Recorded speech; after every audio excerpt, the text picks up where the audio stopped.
Welcome back for our monthly update. Hope you had a great Easter weekend, and if you had any April Fool's jokes out there. I saw one the other day on the news where this girl called the police, and she said that they had been robbed, and the police came out, they had dogs and everything. Then she said April Fool's. Well, the police turned around and said, well, guess what? You're getting locked up and going to jail. So I thought that was kind of funny, but people just don't realize sometimes trying to play a little fun out there, but you can't do that with the popo. Anyway, reason we're coming to you from this lot today is I want to point out a few things. People ask questions a lot of times, you know, what type of docks can you have on different properties and what could prevent Duke from issuing a dock permit. Why? Because when you apply for a dock and you get it approved, you have 1 year to put your dock in place. Well, what could happen if you don't put your dock in place? Well, here's a perfect example.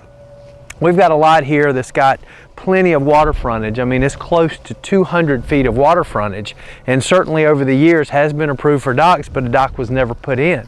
Well, what has happened is you can see the high bushy plant there along the shoreline. That is a plant called an auger. An auger is a plant that Duke looks at as an environmental plant, and if enough auger grows up on your property, as you will see over on this side, because it just continues on back, that they've deemed this an environmental area. Well, when they deem an environmental area, you have to have 50 feet off of that before you could even get a dock, you know, approved. Well, on this particular lot, we've got auger on both sections, and there's some smaller plants here in the middle. And so you just don't get the 50 feet, where you got a waterfront lot that looks very easy. It seemed like we could put a dock right here and sit it straight out, wouldn't bother anything or anybody.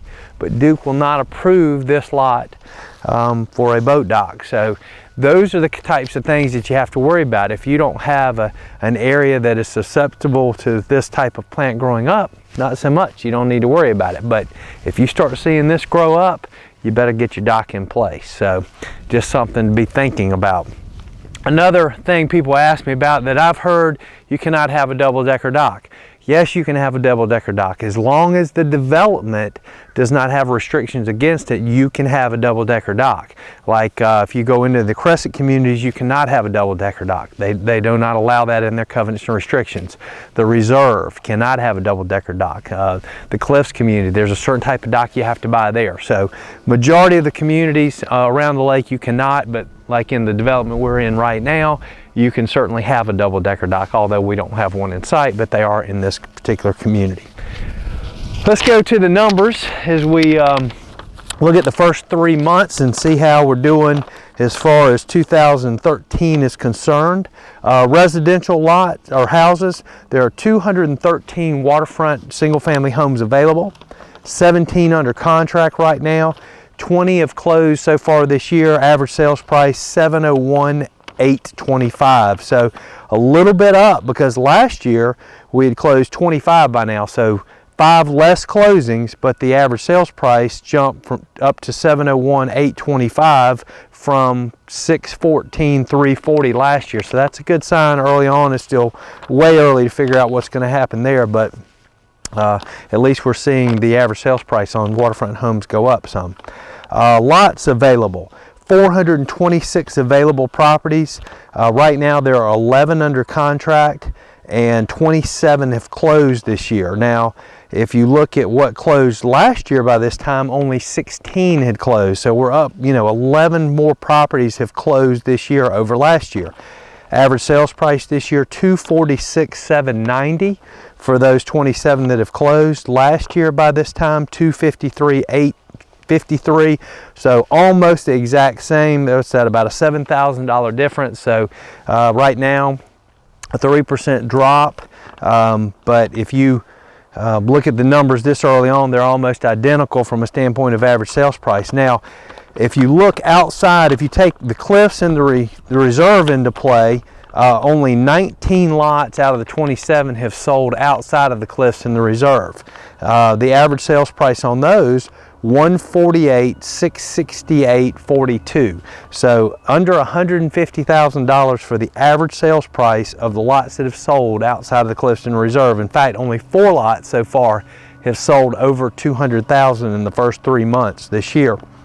And although 8 lots now have sold in the Clifton Reserve on the MLS, so that's certainly good.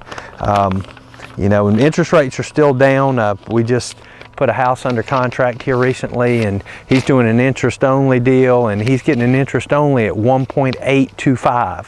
I mean, that's incredible. 10 years interest-only money, so might be something you want to look at, but certainly the 30-year fixed mortgages are still great, and there's still wonderful opportunity to get great rates. Again, I'm seeing, you know, there's a lot of inventory out there, but as you ride around and look at the really good inventory at the good prices, there are definitely still some very good deals. A few bank-owned still out there, so now is the time to come out.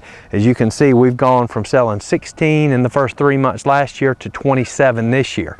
And it'll give you an idea how involved we've been. We've already closed 14 properties this year. We have 4 to schedule to close next Friday, and out of those 14, we've already closed 8 waterfront lots out of the 19 that have closed so far this year outside of the Clifton Reserve. So if you look at the numbers, 42% of everything that's sold we've been involved in as the selling agent. So toot our horn a little bit, but again, we need listings, we have buyers, we're looking for properties out there right now. If you want to get it sold, and you want to get it sold who's doing the majority of the sales on this lake, that's going to be Top Guns Realty. So give us a call, 800-682-9098. Check out our website, all our new videos. We are doing now aerial videos for every one of our listings. That's something, again, you're not going to see out there in the market. We go the extra mile. Just last week I had a weed eater out. We were working, cutting trails into lots that we have listed, getting that orange tape on them, getting them marked. You got to find these pins out here, folks. People want to buy what they can see. So if you have your lot marked, you can get onto your lot very easily. You have a much better chance of getting that property sold. So again, work with us, give us a call. You know, we'd love to work with you and get it going. If you got any questions, give me a call or Matt. The number 800-682-9098. Email us, whatever, and we'll be glad to talk about a topic or go out and take a look at your property and give you an assessment on what we think it's worth. Look forward to seeing you next month. Final Four this coming weekend. Ought to be exciting basketball, but I'm looking forward to spring, the Masters, spring football game coming up, and warm weather, because it has been a little bit colder. Here we are in April, and I'm still with a little bit of a jacket on. So I'm looking forward to the flowers and the azaleas and that pollen that we all look forward to. See you next month.